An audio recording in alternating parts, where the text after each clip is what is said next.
नमस्कार स्टूडेंट्स, कैसे हैं आप सब लोग। आप सबका एक बार फिर से स्वागत है Byju's exam prep IAS Hindi के यूट्यूब चैनल पर। आज है 4 नवंबर 2022। आज हम लोग देखेंगे कि हमारी दैनिक क्विज की श्रृंखला में कौन कौन से प्रश्न महत्वपूर्ण हैं। सत्र को शुरू करने से पहले आपके लिए एक महत्वपूर्ण सूचना, बायजूस एग्जाम प्रेप आईएएस की तरफ से आपके लिए आपके क्षेत्र में कुछ आईएएस की ऑफलाइन वर्कशॉप ऑर्गेनाइज कराई जा रही हैं। डेट ध्यान रखिएगा, 6 नवंबर 2022 को ये वर्कशॉप आयोजित होंगी।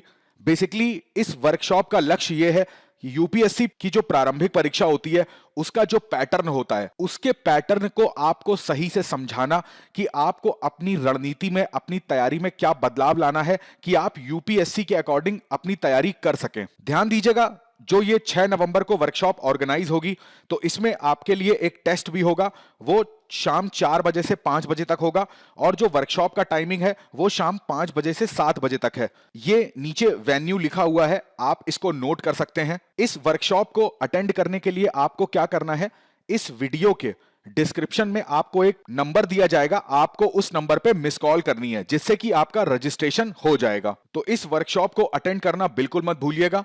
जिन 4 जगह पे वर्कशॉप ऑर्गेनाइज हो रही है वो है लखनऊ, दिल्ली, चेन्नई और ये नई दिल्ली में इंग्लिश की वर्कशॉप। ठीक है, तो डेट याद रखिएगा, 6 नवंबर 2022। चलिए अब सत्र को शुरू करते हैं। सबसे पहला प्रश्न, निम्नलिखित युग्मों पर विचार करना है। एक तरफ नृत्य दे रखे हैं, एक तरफ राज्य दे रखे हैं। पहला ऑप्शन है चरी, मध्य प्रदेश। दूसरा है धिमसा, अरुणाचल प्रदेश। तीसरा है पदियनी, गोवा। चौथा है वांगला, मेघालय। इसमें से कौन से सुमेलित हैं, इसको करने का प्रयास करिए। तब तक मैं आपको बताता हूं ये संदर्भ में क्यों आया। आज के द हिंदू के पहले पेज पर ही जो वांगला नृत्य है इसके बारे में दे रखा है। ये वांगला नृत्य कहां पर होता है, मेघालय में आयोजित होता है और ये भी हार्वेस्टिंग नृत्य है। हार्वेस्टिंग का मतलब है जब फसलों की कटाई हो जाती है उसके बाद ये नृत्य करा जाता है। जो गारो जनजाति है वो इस नृत्य को करती है। जिस तरीके से यहां पर आप देख रहे हो इस तरीके से ढोल का यूज यहां पे किया जाता है, तो इस चीज को भी ध्यान रखिएगा। और दूसरा, वहां पर एक और फेस्ट ऑर्गेनाइज कराया जा रहा है, the rising sun water fest. ये जो फेस्ट होता है इसमें बेसिकली नौकायन के लिए होता है। तो भारत भर में से जितने भी सेलिंग क्लब होते हैं तो उनको यहां पर आमंत्रित करा गया है। तो टोटल 22 सेलिंग क्लब आए हैं जिसके 150 से अधिक प्रतिभागी यहां पर भाग ले रहे हैं। वापस चलते हैं अपने प्रश्न पर। तो देखिए पहला ऑप्शन आ रहा है चरी। तो चरी मध्य प्रदेश का नृत्य नहीं है, ये राजस्थान का नृत्य है। इसी तरीके से जो थिमसा है ये आंध्र प्रदेश का नृत्य है। पदाइनी जो है वो केरला का नृत्य है। वांगला जो है ये मेघालय का नृत्य है, जैसा मैंने अभी आपको बताया। तो यहां पर केवल एक ऑप्शन सही है, तो इसका आंसर क्या हो जाएगा, ए। दूसरा प्रश्न, शत्रु संपत्ति के संदर्भ में निम्नलिखित कथनों में से कौन से सही हैं, इनका पता लगाना है। शत्रु संपत्ति पाकिस्तान और चीनी नागरिकता लेने वाले लोगों द्वारा भारत में छोड़ी गई संपत्ति है।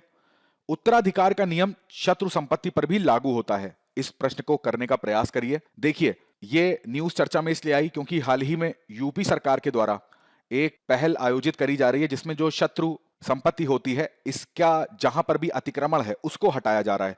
अब आपको यह पता होना चाहिए शत्रु संपत्ति के बारे में, ये 1962, 65, 71 में जो भी युद्ध लड़े गए हैं पाकिस्तान और चाइना के साथ, तो यहां से जो लोग पाकिस्तान को माइग्रेट कर गए तो उनकी जो संपत्ति होती है, या पाकिस्तान चाइना से जो लोग यहां पर आ गए जो उनकी संपत्तियां उस देशों में होती हैं, उनको वहां पर शत्रु संपत्ति समझा जाता है।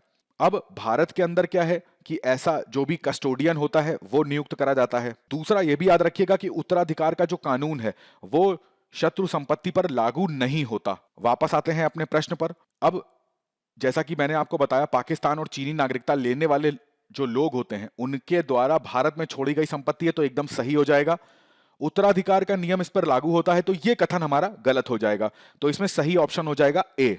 यहां पर तीसरे प्रश्न पे चर्चा हो रही है राइसेट 2 के अनुप्रयोग, यानी कि ये इसके एप्लीकेशंस क्या क्या हो सकती हैं। ठीक है, तो उसके बारे में, ये क्यों बनाया गया था उसके उपयोग के बारे में बात हो रही है। ये हमारे सामने ऑप्शंस हैं।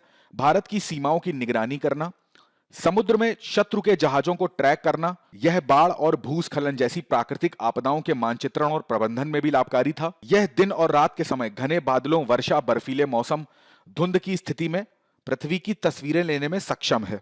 ये आपके सामने ऑप्शंस हैं। अब देखिए ये जो रीसेट 2 है ये चर्चा में क्यों आया, क्योंकि ये वापस से पृथ्वी के एटमॉस्फेयर में दाखिल हो गया था और दाखिल होने के बाद जो सैटेलाइट है वो गिर गया। कहां पर, जकार्ता के पास, इंडियन ओशियन है वहां पर ये सैटेलाइट गिर गया है। इसका वजन बताया जा रहा है 300 किलोग्राम का ये वजन है। अब देखिए जैसे लिखा हुआ है कि इंडियाज फर्स्ट स्पाई सैटेलाइट, तो इसको बनाने का मतलब ही ये था कि हमारा जो सीमा है, हम उसकी सुरक्षा कितने अच्छे तरीके से कर सकते हैं, उसकी जो इमेज होगी वो हमें साफ दिखाई देनी चाहिए। अब बेसिकली इसको 4 सालों के लिए केवल बनाया गया था कि 2009 में जब लॉन्च करा गया था तो ये था कि 4 साल तक ये काम करेगा, परंतु इसका मेंटेनेंस अच्छी तरीके से करा गया, उस वजह से ये अभी तक ये काम कर रहा था और अब जाके 2022 में ये नष्ट हो गया है। अब अगर ऑप्शंस की बात करें तो पहला ऑप्शन एकदम सही हो जाएगा, सीमा की निगरानी। समुद्र की बात करें तो वहां पर भी जो जहाज होते हैं उनको ट्रैक ये करता है। बाढ़ और भूस्खलन जैसी प्राकृतिक आपदाओं के मानचित्रण और प्रबंधन में भी लाभकारी था। दिन और रात दोनों के समय, चाहे घने बादल हो, बर्फीला मौसम हो, धुंध हो, उसकी स्थिति में भी ये तस्वीरें लेने में सक्षम था। तो यहां पर इसका ऑप्शन हो जाएगा डी, यहां पे चारों ही कथन सही हो जाएंगे। बोनालू किस राज्य में मनाया जाने वाला एक पारंपरिक त्योहार है? ये आपके सामने ऑप्शंस हैं। न्यूज चर्चा में ये आई कि आप देख पा रहे हैं, ये जो राहुल गांधी हैं ये तेलंगाना गए हुए हैं और वहां पर जो बोनालू फेस्टिवल होता है इसको ये सेलिब्रेट करते हुए दिख रहे हैं। तो यहां पर आपको पता चल गया होगा कि इसका ऑप्शन क्या हो जाएगा, तेलंगाना। 2022 की प्रारंभिक परीक्षा में प्रश्न पूछा गया था, दक्षिण भारत की गांडीकोटा घाटी, इसको भी कैनियन बोलते हैं दक्षिण भारत का, निम्नलिखित नदियों में से किस एक से निर्मित हुई है? ये ऑप्शंस हैं, इसको पॉज करके लगाइए, मैं आपको इसका आंसर बताता हूं। इसका आंसर है पेन्नार। इस तरीके का आप देखोगे तो गांडीकोटा जो घाटी है वो एक कैनियन के रूप में आपको दिखाई दे रही होगी। चलिए आज के तथ्य में नजर डालते हैं। फेडरल रिजर्व जो है उसने अपनी इंटरेस्ट रेट जो है वो फिर से बढ़ा दिए हैं। अब आप सुनते आ रहे होगे पिछले 4 महीनों से ये जो इंटरेस्ट रेट है वो लगातार फेडरल बैंक जो है वो बढ़ाता जा रहा है। अब फेडरल बैंक क्या है, यूएसए के अंदर जो सबसे शीर्षतम बैंक होता है उसी को हम लोग फेडरल रिजर्व कहते हैं, जैसे अपने यहाँ आरबीआई होता है। तो अब देखिए यूएसए में आपको पता है महंगाई का स्तर कितना ज्यादा बढ़ता जा रहा है, उस महंगाई को कंट्रोल करने के लिए इन्होंने ये काम किया है। और आपको ये भी पता होना चाहिए पिछले 40 वर्षों का रिकॉर्ड तोड़ दिया है महंगाई ने यूएसए के अंदर। पहले की बात करें, इस वर्ष से पहले की, तो आपको ये भी पता होना चाहिए जो इंटरेस्ट रेट होते थे ना, तो इंटरेस्ट रेट ऐसे होते थे 0% से लेकर 0.25% तक, इतना मिनिमम इंटरेस्ट रेट होता था। अब यहां पर जो इंटरेस्ट रेट बढ़ाए गए बेसिकली उसको क्या बोला जाता है, फेडरल फंड्स रेट बोलते हैं। तो फेडरल फंड रेट्स का मतलब क्या होता है, जो बैंक होते हैं वो आपस में जो शॉर्ट टर्म के लिए लोन का आदान प्रदान करते हैं उसको बोलते हैं। तो उसी के रेट्स में कितना अब फर्क हो गया है, 75 बेसिस पॉइंट्स जो हैं इनको बढ़ा दिया गया है। तो अब पिछली बार की अगर तुलना करें तो 3.75% था, ये बढ़ के अब कितना हो गया है, 4%। ऐसा यूएसए के इतिहास में पहली बार इतने इंटरेस्ट रेट को बढ़ाया गया है।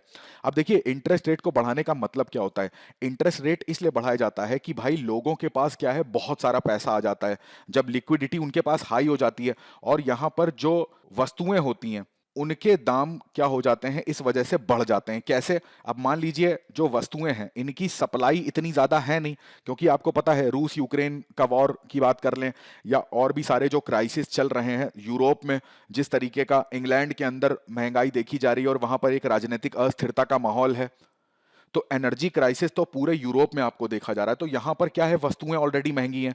दूसरा, जब सप्लाई कम होती है तो वस्तुएं और ज्यादा महंगी हो जाती हैं, क्योंकि हर व्यक्ति के पास पैसा है।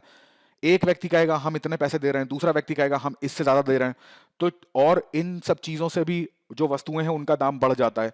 तो जो लोगों के पास पैसा है उसको आप वापस कैसे खींच सकते हैं, इसके लिए क्या है, मौद्रिक नीतियों में हेरफेर करा जाता है। तो फेडरल रिजर्व ने यहां पर क्या करा है, इंटरेस्ट रेट को बढ़ा दिया है। अब क्या है कि एक आम व्यक्ति जो है वो बैंक के पास जब लोन लेने जाएगा ना, तो उसको हाई इंटरेस्ट रेट पे लोन मिलेगा, तो उसको एक तरह से डिमोटिवेट करा जा रहा है कि तुम लोन मत लो। तो लोन नहीं लेगा तो उसके पास कैश नहीं आएगा, कैश नहीं आएगा तो हो सकता है महंगाई जो है वो वापस से कंट्रोल में आ जाए, इस वजह से ऐसा करा जाता है। दूसरा देखिए, अन्य देशों पे अगर यहां पर बात करी जा रही इस आर्टिकल में, भारत के ऊपर क्या प्रभाव पड़ेगा, तो देखिए भारत जो है अपने इंटरेस्ट रेट कभी भी फेडरल रिजर्व को देख के नहीं बढ़ाता है। भारत अपनी घरेलू जो फैक्टर्स होते हैं उनको देख के अपने रेट्स को इंक्रीज करता है। और वैसे भी जो आरबीआई है, अभी जिस तरीके से भारत में जो आयातित मुद्रास्फीति थी वो देखी गई थी। आयातित मुद्रास्फीति का मतलब है कि जो वस्तुएं भारत में आयात होती हैं वो ऑलरेडी उनके प्राइस इतने ज्यादा होते हैं कि वो मार्केट में ज्यादा महंगी बिकती हैं। तो उसको कंट्रोल करने के लिए जो रेपो रेट था उसमें 190 बेसिस पॉइंट जो था उसको बढ़ाया था, इंक्रीज करा था। हाँ, ये है कि जिस तरीके से फेडरल रिजर्व जब अपने रेट्स को हाई करता है तो अपने डॉलर को मजबूत करने के लिए करता है, और जब डॉलर मजबूत होता है तो कहीं ना कहीं अगर रुपया जो है वो अवमूल्यन होता है, तो हमें आयात करने में बहुत ज्यादा पैसे देने पड़ते हैं। सोचिए कि अभी $1 एक एग्जाम्पल के तौर पे मानते हैं कि 70 रुपए था। अब अगर डॉलर स्ट्रांग हो जाएगा तो रुपया घट जाएगा, तो रुपया कितने का हो जाएगा? 80 रुपए। तो यानी $1 के लिए हमें 80 रुपए देने पड़ेंगे। तो अगर $1 की कोई वस्तु पहले हम मंगाते थे तो उसके लिए हमें 70 रुपए देने पड़ते थे, अब हमें 10 रुपए ज्यादा देने पड़ रहे हैं, तो वो वस्तु हमारे लिए भी क्या हो जाती है? महंगी हो जाती है। ये प्रभाव इंडियन मार्केट में पड़ता है, इंडिया के आयात में पड़ता है। तो इस चीज को ध्यान रखिएगा। तो आज के सत्र में बस इतना ही रखते हैं। मैं आशा करता हूं आज का सत्र आपको अच्छा लगा होगा। अच्छा लगा है तो वीडियो को लाइक, शेयर और सब्सक्राइब करना बिल्कुल मत भूलिएगा। मिलते हैं दैनिक क्विज के अगले सत्र में कुछ नए प्रश्नों के साथ। तब तक अपनी पढ़ाई करते रहिए, स्वस्थ रहिए, अपने माता पिता का बहुत सारा ध्यान रखिए। आप सभी का बहुत बहुत धन्यवाद।